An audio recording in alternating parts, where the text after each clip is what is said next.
Hello, Florida. This is Mark Merrill. You may know me in wrestling as the star Johnny B. Bad. I listen to the American Adversaries, and you should too.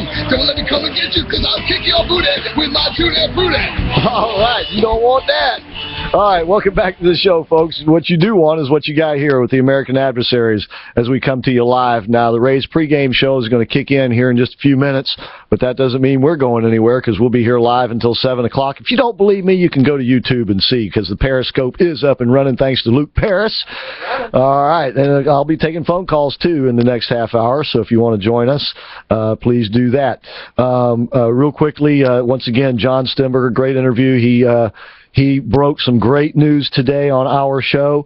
Governor Scott has signed the 24-hour waiting period for women seeking abortions. This gives great folks like John Barros a chance to once again make the case to these young women to please get a sonogram and see, look at what you're getting ready to dispose of.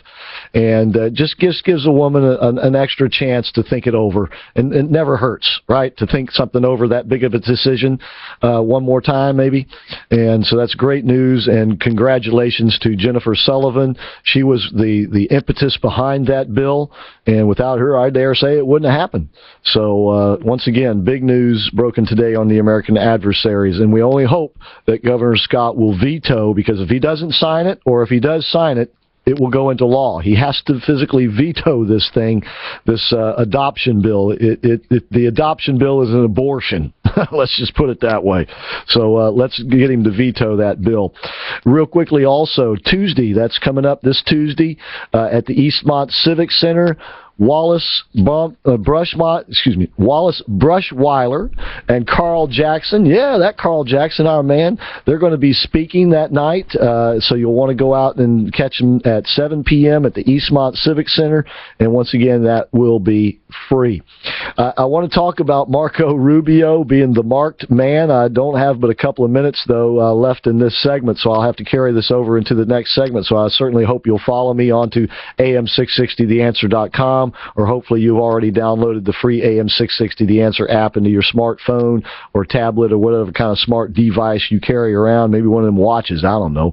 But anyway, Marco Rubio is the marked man. It seems like the New York Times and other publications, the Post, are going after him, and this is really cheesy stuff. I mean, oh yeah, so the guy has taken out a few loans, and he purchased a boat, and he got some speeding tickets.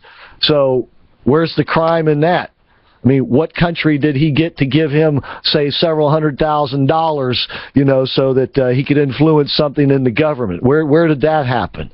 And the reason Marco Rubio is a marked man, it goes back to a New York Times article that we talked about here on the show just a couple of weeks ago, and Michael Medved stumbled onto it. Well, I shouldn't say stumbled onto it. He came up with it today, brilliant man that he is.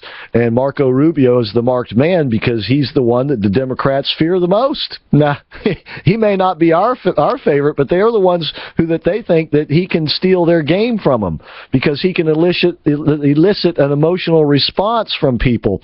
It's as just as the congressman here, I think his name was Gelder, who retired from the Florida legislature the same day that Marco Rubio did. He said that when Marco Rubio speaks, young women swoon, older women faint, and toilets flush themselves.